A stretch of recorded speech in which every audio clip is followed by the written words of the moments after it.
কিছুদিন ধরে খুব পিৎজা খেতে ইচ্ছে করছিল, তাই মাকে বলাতেই চটজলদি মা বানিয়ে দিল হোমমেড পিৎজা।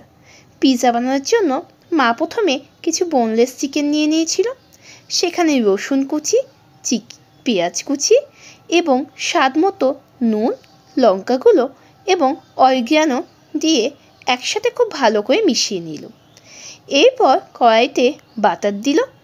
বাটারটা যখন গলে এসেছে তখন সে মাংসের মিশ্রণটা দিয়ে দিল।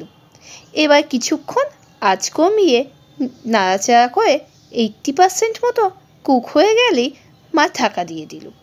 অন্যদিকে পিৎজা ব্রেড বানানোর জন্য মা আগেই মিশ্রণটি তৈরি করেছিল আর বানিয়ে ফেলেছিল চাটনি। এরপর যে মিশ্রণটি বানিয়েছিল সেটি কিছুটা ময়দা, ইস্ট আর দুধ দিয়ে মেখে কিছুক্ষণ সময় মা সেটাকে ভালো করে ঢেকে রেখে দিয়েছিল।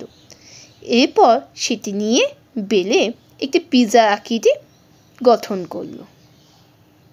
এরপর একটা কাঁটা চামচ দিয়ে পিৎজাটাকে কেটে কেটে দিচ্ছে, যাতে খুব ভালো করে সেখানে সমস্ত কিছু ঢুকে যায়।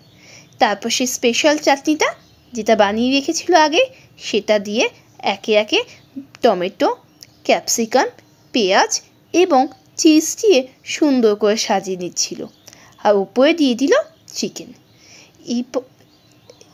তারপর সেটাকে মাইক্রো ওভেনে ঢুকিয়ে দেওয়া হলো 20 মিনিটসের জন্য। বেসিক্যালি 180 ডিগ্রি সেন্টিগ্রেডে দেওয়া হয়েছিল।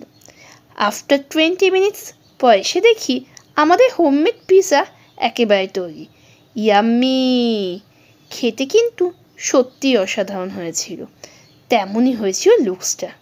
আজ আসি তাহলে, দেখা হচ্ছে অন্য কোনো ভিডিওতে।